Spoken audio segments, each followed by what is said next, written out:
Foreign की news के behalf में सारी दुनिया के लोगों को न्यू ईयर की बहुत बहुत मुबारकबाद देते इन एडवांस। तो एक बार फिर मिस सबीना पठान तुलसीवाड़ी ताड़देव से हमारे स्टूडियो आई। वो मजीद बताना चाहती है कि ये जो तुलसीवाड़ी हटमेंट्स है, जहां पे पुराने टेनेंट्स को रिहैब में जगह दी गई थी या ट्रांजिट में जगह दी गई थी या उनके घर के अवज में उन्हें रेंट दिया गया था बिल्डर की तरफ से, तो ये कुछ और रोशनी लाना चाहती है इस मौजू पे कि आज तक वो जो ओल्ड रूम है जिनको रिहैब में जगह मिल गई है, ट्रांजिट में जगह मिल गई या रेंट पा रहे, लेकिन आज तक वो रूम पे दूसरों का कब्जा है और वो किस तरीके से वहां का रेंट ले रहे। तो मजीद जानकारी डालेंगे मिस पठान इस मौजू पे। अस्सलाम वालेकुम, मैं सबीना पठान। वालेकुम अस्सलाम।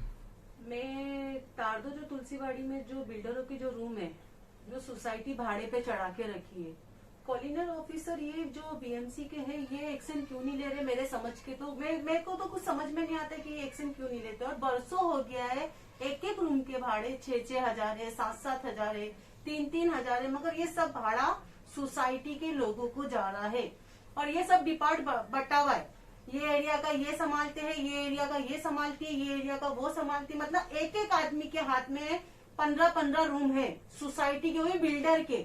तो कॉलोनियल ऑफिसर से मैं ये कहना चाहती हूँ, मैंने पिछले वीडियो में भी कहा कि आप एक्शन क्यों नहीं लेते, ये बंद क्यों नहीं करते, ये ताबा आप अपने हाथ में क्यों नहीं लेते, इसको क्यों नहीं तोड़ते, जब इसके बदले लोगों को टावर में रूम मिल चुका है, कैंडी स्केप में रूम मिल चुका है, कुछ भी हो गया, तो ये चीजों पे एक्शन क्यों नहीं लेता। और मेरे ये भी समझ में नहीं आता कि वहाँ से लाइट इन लोगों कहाँ से पास, लाइट कहाँ से मिल रही है, पानी का बीएमसी का नल कहाँ से मिल रहा है। तो ये सब चीज में एक्शन होना चाहिए। आगे मेरे को कुछ समझ में नहीं आ रहा कि क्या करना चाहिए। बजा फरमाए मिस पठान, क्योंकि ये जो तुलसीवाड़ी का पहले फेज का काम हो चुका है, जो पुराने घर थे जहाँ के टेनेंट थे, ऑक्युपायर थे, बोनाफाइड टेनेंट ऑक्युपायर, जिनको ट्रांजिट में या रिहैब में या रेंट मिल चुका है, उनके पुराने घर के अवज में तो Tulsiwadi Navnirman cooperative housing society के जो ऑफिस बेयरर है, उनको तो सबसे पहले उस घर की चाबी लेके डी वार्ड के कॉलोनी ऑफिसर फुटपाथ डिपार्टमेंट जो 4th फ्लोर पे वाक़ नाना चौक में, उसको चाबी सरेंडर करना चाहिए था। और बीएमसी को ये घर के लाइट और पानी डिस्कनेक्ट करना चाहिए था, लेकिन आज तक वो घर वहां पे मौजूद है। और ये जो ऑफिस बेरर है Tulsiwadi Navnirman cooperative housing society के या उनके जो चहीते हैं, उन्होंने ये सारे घरों को आपस में डिस्ट्रीब्यूट किए, बांट लिए, जिसके लिए उन्होंने थर्ड पार्टी को दे दिए भाड़े पे। इलीगल ऑक्युपायर का कब्जा है, उन्होंने थर्ड पार्टी को दिए, थर्ड पार्टी से बाकायदगी से भाड़ा ले रहे। जैसा कि मिस पठान ने फरमाया 3,000, 6,000, 5,000, 8,000 एक रूम का भाड़ा ले रहे हैं। तो ये पैसा तो सब जा रहे हैं ऑफिस बेयरर या उनके चहीतों के जेब में। अब रही बात पावर सप्लाई की, तो यहाँ तो 99.9% हो सकता है कि पावर सप्लाई पुराना डिस्कनेक्ट हो गया या नहीं कनेक्ट हुआ, या फिर लोग जंपिंग की लाइट यहाँ वहां से ले रहे हैं, पड़ोसियों से ले रहे या मेन मीटर कैबिन से ले रहे। ये सब गलती है ना। तो colony officer footpath department D ward municipal office क्या कर रहा है? क्या उसे इस बात का इल्म नहीं है? उसके ऑफिस से 4th फ्लोर से अगर वो नजर भी डाल के देखे ना, तो गोया उससे तुलसीवाड़ी की गोलमाल नजर आ जाएंगे। बहुत ही करीब है, 1 किलोमीटर के डिस्टेंस में भी नहीं है तुलसीवाड़ी ताड़देव और कॉलोनी ऑफिसर नाना चौक डी वार्ड। तो ये सब उसके छत्रछाया में हो रहा है और मुमकिन है colony officer footpath department D ward उसको गवर्नमेंट की सैलरी जो दे रहा है इकबाल सिंह चहल म्युनिसिपल कमिश्नर, उसको कम पड़ रही है, जिसकी वजह से हो सकता है कि ये जो ऑफिस बेरर है Tulsiwadi Navnirman cooperative housing society या उनके चहीते जिन्होंने इन घरों पे कब्जा कर रखे, इलीगल कब्जा, उनसे वो ले रहा होंगे कमीशन, या जो भाड़ा आ रहा है आधा आधा कर रहा होंगे। तो सब गोलमाल है, टोटल गोलमाल है इस फर्स्ट फेज के काम में, क्योंकि पुराने घर टूटना ही चाहिए था, उन्हें तोड़ना ही चाहिए था। आज तक वाकई जाके colony officer footpath department D ward अपनी आंखों से देख सकता है।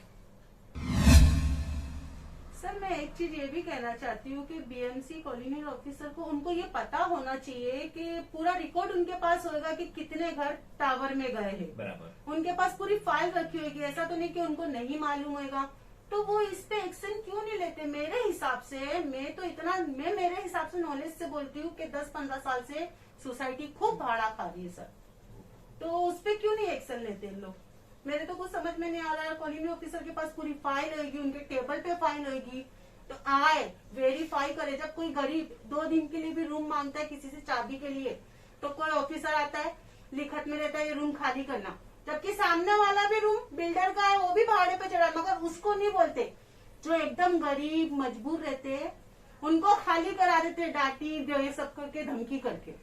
तो पूरा रूम तोड़े या तो उसको क्लियर कर, बोलेगे ना तो बोलते तोड़ेगे तो गंदगी होगी, तो ये बीएमसी का काम है गंदगी को साफ करे।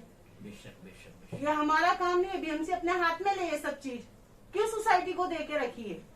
मिस पठान, ये ओपन चीटिंग हो रहा है वहां पे। कॉलोनी ऑफिसर बिक चुका है।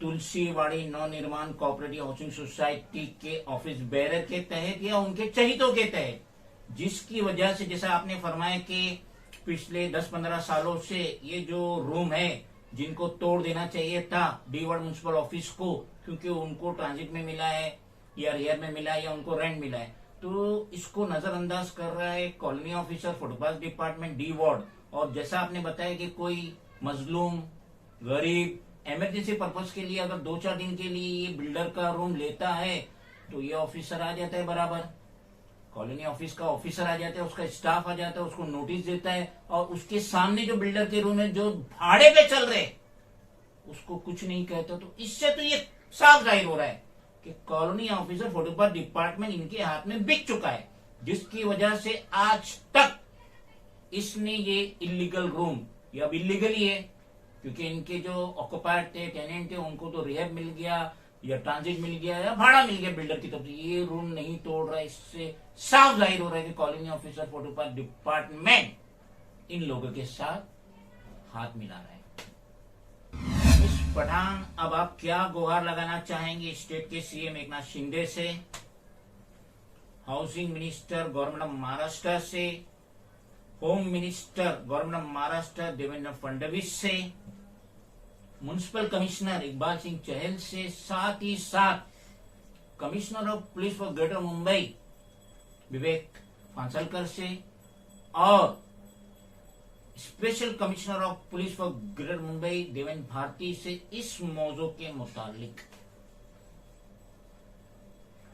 मैं तो यही कहना चाहती हूँ लोगों से कि ये जो धातिनबाजी चल रही है बिल्डरों के रूम के लिए, सोसाइटी जो भाड़े पे लगाए बैठी है, और मैंने एक बार और कहना भूल गई, मैं खुद वहाँ एक बार सर्वे के लिए गई थी, तो वहाँ पर एक लेडीज आई थी। मैं बोली आप कहाँ से आए? तो बोले मैं गाँव से आई हूँ इलाज कराने। फिर दूसरे दिन मैंने किसी और को भी भेजी मेरे बंदे को, तो उसको बोलती है मैं 6,000 ये भाड़ा दूंगी। शायद ये वीडियो जो सुनेगा ना वो समझ जाएगा कि कौन से रूम के लिए गई थी। बराबर। और वो लाइट है ना बाजू वाले रूम से लिए जंपिंग करी है पूरी तरह, और बिल्डरों के रूम के लिए बराबर जंपिंग होता है, बहुत अच्छे से जंपिंग होता है। तो बीएसटी से भी मैं कहती हूँ, और तारदो तुलसीवाड़ी में इतना लाइट आ रही, लोगों की बिल आ रहे ना, गरीबों के जिनके घर में एक लाइट एक पंखा चलता है उसके भी बिल आ रहे, इतनी धतिनबाजी ना। तो मैं चाहती हूँ ये चीजों को एकदम पूरी तरह क्लियर करें। मिस पठान, मैं आपको यहाँ रोकूंगा। मैं बताना चाहता हूँ कि अगर कोई आदमी इस स्लम में डायरेक्ट सप्लाई ले रहा है, तो जो कैबिन से डायरेक्ट सप्लाई आ रहा है, तो बीएसटी अंडरटेकिंग जो है गोया 1,000 रुपए का वहाँ पावर सप्लाई करती है, और जब वो बिल जनरेट करती है तो बिल बनता है 300, 400, 500 रुपया, जबकि पावर तो सप्लाई करेगी 1,000 रुपए का। तो बाकी का जो 400, 600 रुपए का डिफरेंसेस होता है, तो यकीनन वो जो मीटर होल्डर है, कंज्यूमर है, उनको डिस्ट्रीब्यूट कर देती। तो ये